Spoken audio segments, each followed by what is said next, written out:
Hello my lovelies, welcome to my little cottage by the sea, the place where I love to stitch and craft my way to a vintage inspired and sustainable lifestyle. In today's video I'm going to be sharing some recent makes with you.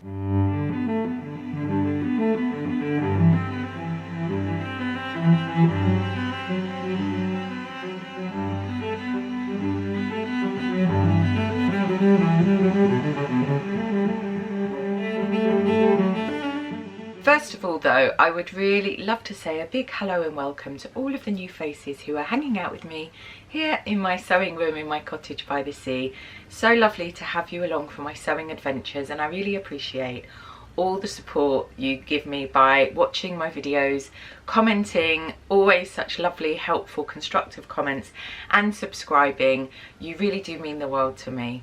It's been rather a long time since I've done a recent makes video, so it really is about time.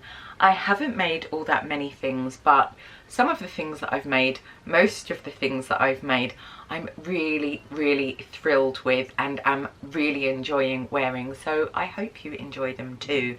I am going to be talking about my Patreon rather a lot because I do rather a lot of pattern cutting and sewing over there.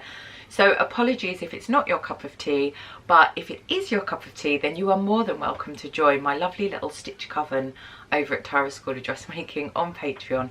I'll pop all the links for everything, as far as I can remember them, in the box below. And without further ado, let me get posing in my recent makes for early spring 2023. My first make for 2023, although I actually started this last year, is this Burda Coat. It's a bit of an experimental one and I actually do need to put a fastening on it. I love this fabric that I got from Missy Mop Fabrics and the white faux fur. I wanted it to be a statement coat, a sort of cross between Trinity from The Matrix and a 1930s starlet. It certainly does give that effect, but I think it's more of an evening coat and I would need to do a lot of tweaking to this pattern. I also made a Marlene Beret in this lovely tweed, also from Missy Mop Fabrics, and I'm really loving this outfit. I think I'm going to cut my own version of this coat and make a wool version with a more fluffy sleeve and collar. One of the things that I did make sure I did when I sewed this was to move the pockets to inseam pockets, because these ones placed here are rather unfortunate. Next up, another Bella tea dress from Liberty London.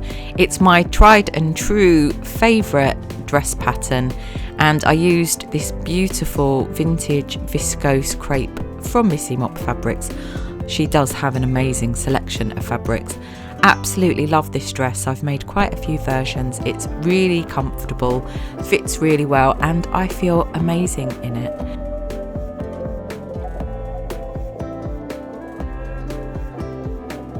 I'm wearing the dress with these brogues I found in a charity shop in Brighton. These are by Clark's and I love those cutout details. Looks really fun with the cobweb tights. I know that they're actually called fishnet tights, but I love to call them cobweb tights. And this is a winner of an outfit as far as I'm concerned.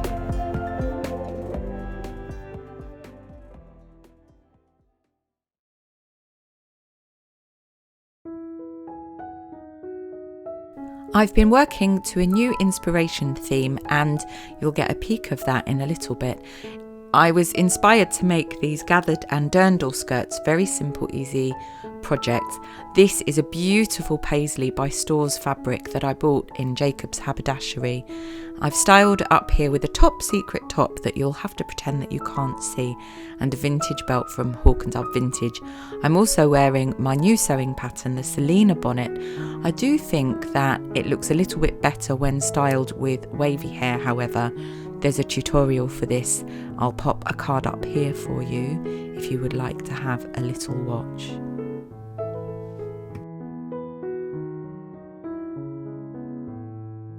I actually think that circle skirts are a more flattering shape on me, but I love these gathered dirndl style skirts so much, especially for spring and the summer.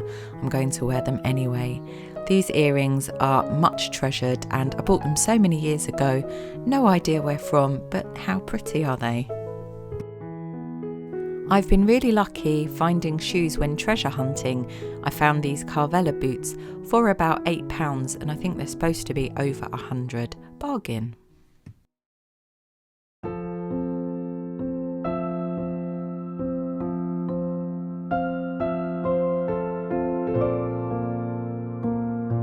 I've had this Liberty of London Tana Lawn, a vintage paisley from the 70s forever. I never knew what to make with it, but I ran with the Dirndl skirt theme and made myself another one. I absolutely love this fabric and I'm so pleased I made this skirt. I like to edge up pretty things with something a little bit more punky, and these charity shop find boots were perfect. This skirt is great for swishing about in. I'm just wearing it with a buttoned up cardigan that I've had absolutely forever. I love all the earthy green tones in this with olives and aquas and a base of cream, and it made me think that I must make another Bess Collar, and I did out of this embroidered tablecloth that I found also when out treasure hunting. I just didn't make the collar pie crust bit, just the actual collar piece. And I really love how when I wear it with a cardigan, it creates this sort of triangle shape. It makes me feel very pilgrim / Tudor. I probably wouldn't really wear it with this cardigan with a bit of lace on it. It makes it quite busy, but I like the concept and will be enjoying this outfit in the spring months. I must make more Bess Collars, they're a real winner. And here is my theme, my inspiration for spring, pin-up matryoshka, sort of inspired by the designer Ulyana Sergienko, and a sort of mashup of babushkas and 1950s pin-up. I did a talk recently on my Patreon about sleeves, and I decided to make a 50s version kind of mashed up with the 1830s out of this Victorian cotton. I think it's very old fabric. I used my dolman block, which we drafted over on Patreon, and my Deighton skirt. I've really been enjoying making accessories recently, and this heart-shaped bag, the Hearts a Flutter bag, was a Patreon exclusive, a PDF pattern for my top-tier patrons, icons and divas to download, and there's a sewing tutorial over there as well.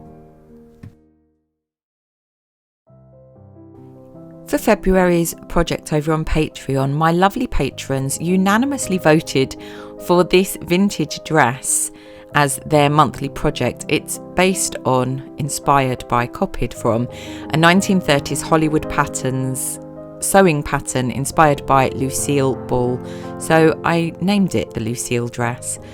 I went through all the pattern cutting for this dress step by step, and there are tutorials for my patrons over there.